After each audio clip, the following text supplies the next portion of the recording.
Point of View, designed to explore the ideas of others in the community in which we live. Point of View is produced by the Channel 11 Public Affairs Department. And now your host, Durwood Rao. Well, they don't make cartoons like they used to. I can tell you that for sure. Soap opera has come full cycle because now it's in animation. We're going to be talking about animation, cartoons, soap operas, Robotech. Let's take a look at a film clip from Robotech, and then we'll meet one of its creators and mentors. My guest today created the storyline for Robotech. He's producer of Robotech, the television series, and director and writer of Robotech, the movie, which you don't know anything about yet, but will in a very short period of time. Let me introduce to you Carl Macek, who does all of these things for Robotech. And Carl, welcome to the show. Hi. Robotech is very, very unusual. It's not your standard cartoon fare as we know it today. How did you get involved in it? Well, Harmony Gold is the company that initially instigated the Robotech concept, and they hired me to see if I could do something a little bit different for television syndication. They wanted a program that would be completely unlike anything that had been on television for animation in the past. And with those rules, and with the help of a lot of people at Harmony Gold and in Japan, we came up with Robotech. The difference in Robotech and most other, if not indeed all other, cartoon series is really worldwide. You know, there's just a great gap between them. What are the major differences, though? The things that you and I would probably immediately say, hey, that's different. Robotech, for example, deals with genuine emotional storyline, content that is atypical of cartoons. You have characters that meet and fall in love and have children and basically grow up on television in a dramatic setting as opposed to a situation comedy setting. You have a genuine use of dramatic storylines that are like science fiction as opposed to juvenile fantasy. There are 30 or 40 main characters that interact like a soap opera, like Dallas or... I was going to mention, you once referred to Robotech as the Dallas of the space age. Yeah, it's a good comparison because it is a saga that covers families and their relationships to power and the whole substructure of what makes soap opera function. And it wasn't actually me that said that, it was like people describing it, and I've since had to agree with them that it is an animated, quote-unquote, Dallas. Is it done in serial form? That's the sense that I get. Is the episode, each episode, does it build on the previous episode? Oh, absolutely. It's a continuing story, so that if you sit down and start watching episode 1 of Robotech, by the time you've watched the 85 episodes that have been produced as of this time, you would have a continuous story, 42 and a half hours worth of storytelling that deal with 3 generations of Earth families trying to save their planet from alien domination. And it all interrelates, and everybody has a history, which is very unique. You said there are 40-some-odd characters. Are there central characters that you can almost count on being in every episode? For each generation that you deal with, yeah, there's probably a handful, let's say 6 that you can identify with, both male and female characters, both good guys and bad guys, so that there's a good mix, and you can see people develop and you can see people learn about their environment, both interpersonal relationships and the big picture, the cosmic picture. One of the things that really sets Robotech apart from your average cartoon is your target audience. Who are you aiming at? Well, we have a philosophy at Harmony Gold which deals with trying to elevate the level of animation content, so that we're shooting for a young teenager with the understanding that you can always have information filtered down to the younger brother or the younger child that is in the viewing audience. But if you can force someone to reach up to your concepts, we think it's much more effective than having stuff splash you know, into somebody's mind. I mean, it's a process of trying to teach people something different. Do you have any idea what the demographics on the show are? I find that the demographics are fairly heavy from, let's say, 10 to 20, you know, in that range. So that as opposed to most cartoons where they have a heavy, you know, juvenile base, which would be the 2 to 8 or something like that.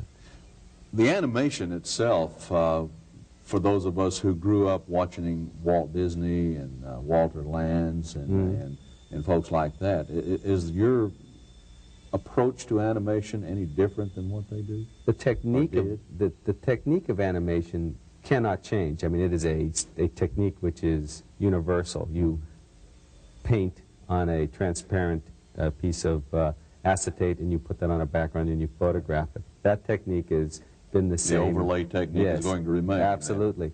But what is different about what we do is the directorial style that we utilize to produce the animation. How you position the camera, how you manipulate the cell in the background. That is what I think makes the material unique, because taken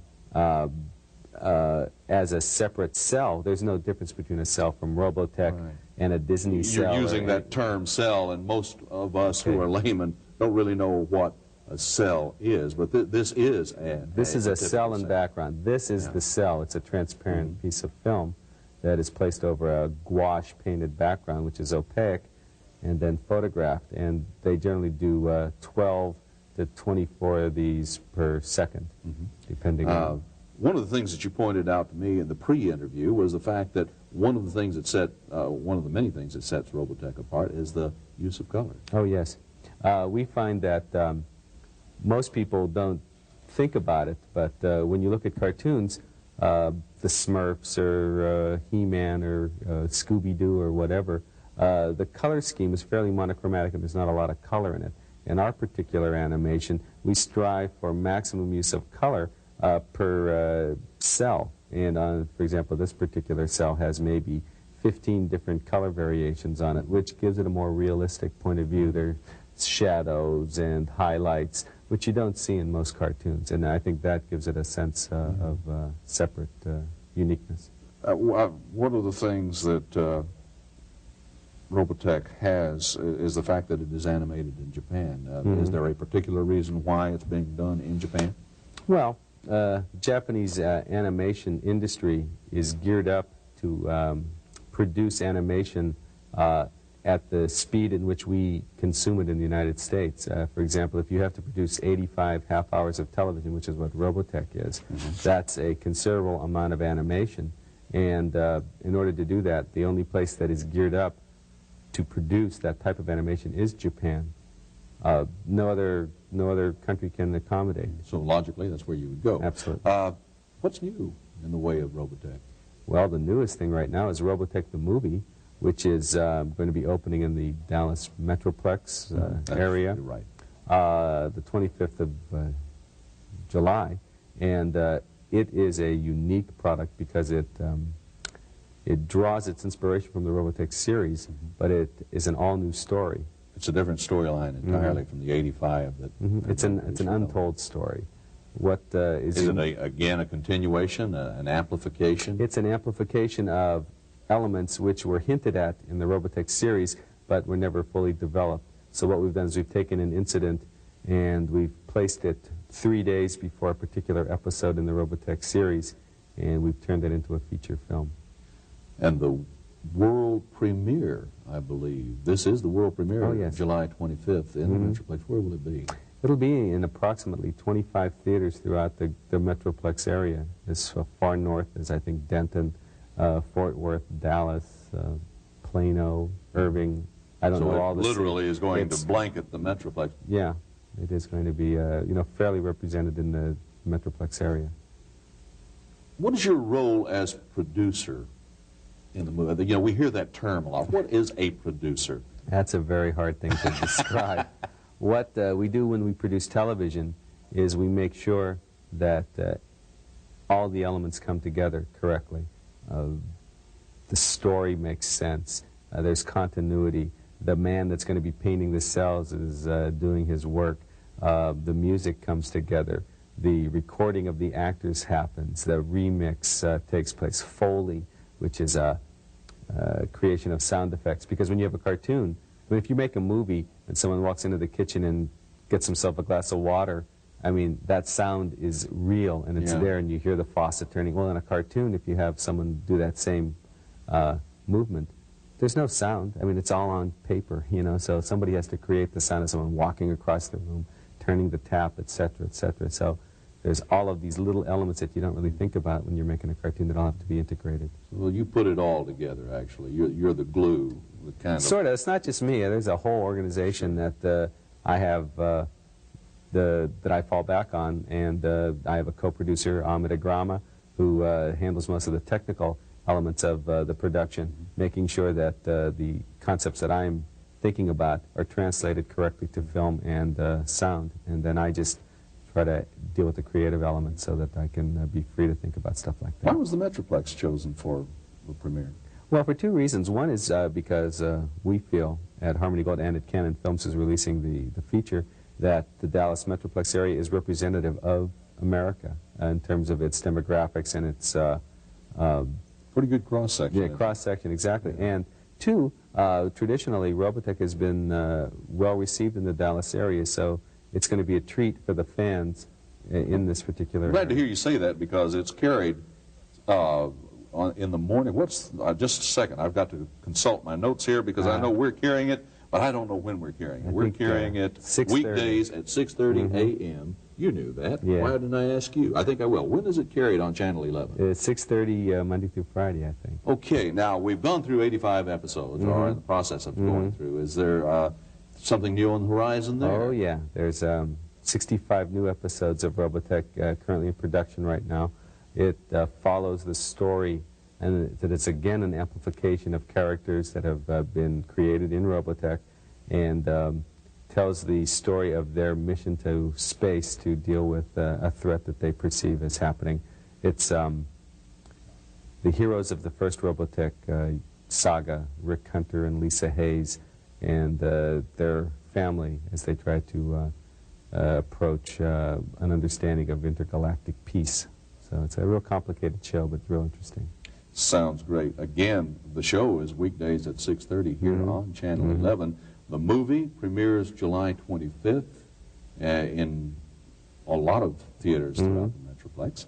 And our guest today is Carl Macek, who is the producer of Robotech television series and the director and producer of Robotech the movie. And Carl, thank you very much for being with us. We appreciate it. And you're talking about intergalactic peace. That ties in very well with my next guest, who will be talking about the Peace Corps. Stay with us. And thank you, Carl.